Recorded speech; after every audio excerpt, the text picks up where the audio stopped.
Hello viewers, in today's tutorial we are going to learn how to discover and promote X8 Exadata hardware targets in OEM 13c. Please make sure you have the passwords for SSH connectivity or host name credential for the root, Oracle and admin user for the PDU, Ethernet switch, etc. are ready with you.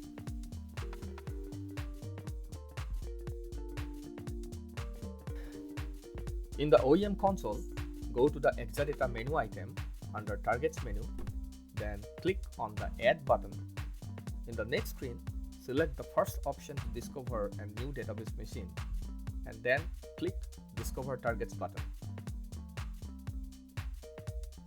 In the next screen, select the option to use a remote agent for discovery and select an agent from one of the Exadata nodes.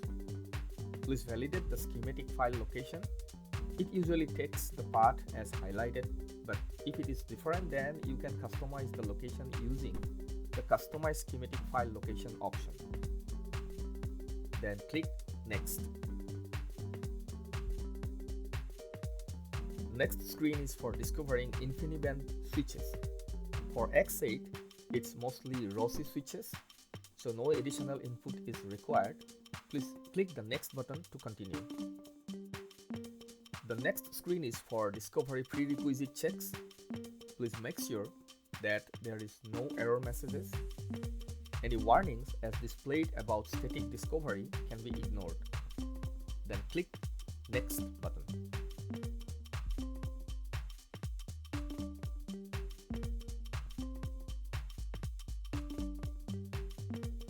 The next screen will display the discovery of target components such as Exadata database servers, storage servers, management IP addresses, Ethernet switches, hostname, PDU name, etc. If you want, you can set the target properties by clicking the Set Target Properties button. We are not using it now. Click the Next button to continue. Database machine discovery, monitoring agents. Here, you will have the option to select a backup monitoring agent. For high availability purpose, it's recommended to select another agent in the same cluster as a backup agent. Once both the primary and backup monitoring agents are selected, click Next to continue. In the credentials screen, we have to provide the credential to connect to the agent, storage server, ILOM, PDU, and Ethernet switches. Let's start with the agent. For this, we already have a host name credential created with the Oracle user. So we will click the Set Credential button, then select the name credential and then test and save it.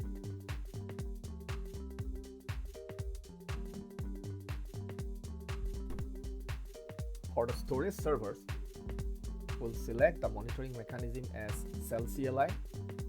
As our software version is newer than 12.1, we have multiple options here. Then we need to specify root credentials with the username as root and its password, and then save it as a new hostname credential with a relevant name for the root user so we can use it in the future.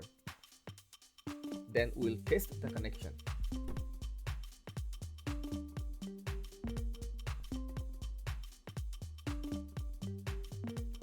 If you have SNMP subscriptions enabled, then you will have the option to specify the credentials here.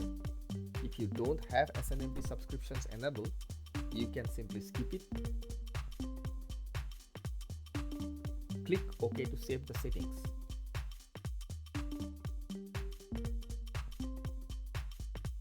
Next, we have to set the compute node server ILOM credentials. Click the Set Credential button and select all hosts. We will create new host name credential with the root user and its password and save it with a relevant name for future use. We will test the connection and make sure the authentication succeeds.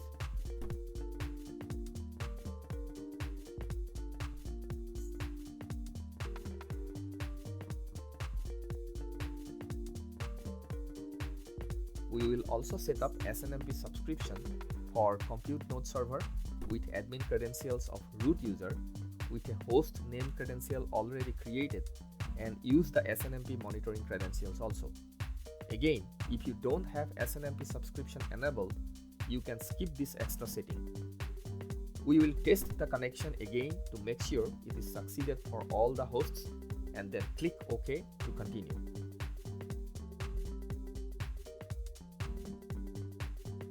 Next, we have to set the PDU credentials. Click Set Credential button and select all PDUs.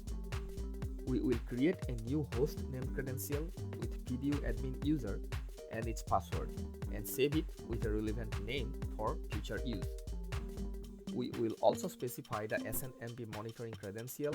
Again, if you don't have SNMP subscription enabled, you can skip this extra setting. We will test the connection again to make sure it is succeeded and then click OK to continue.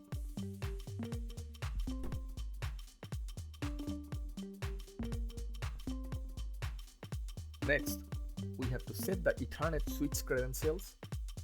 Click Set Credential button and select all Ethernet switches. We will create a new host name credential with the Ethernet switch admin user and its password. We will use the same password for privilege execution as well and then save it with a relevant name for future use.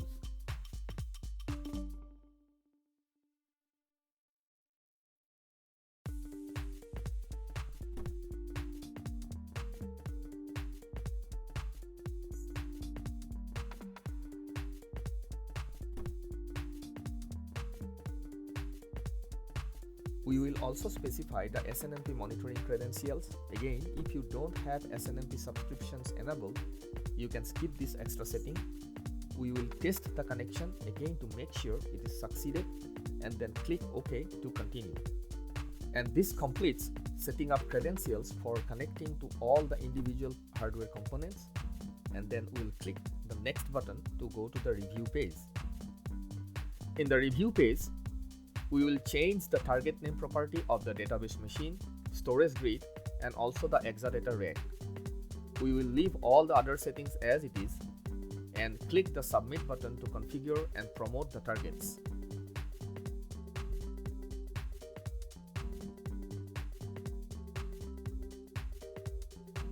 Once we click the submit button, the process is going to take around 30 seconds and then gives the final summary page. As expected, the target promotion has been successfully completed and all the targets are shown with green status. Next, we'll click the DB machine home button to go to the home page of the Exadata machine, where the schematic diagram of the hardware will be shown.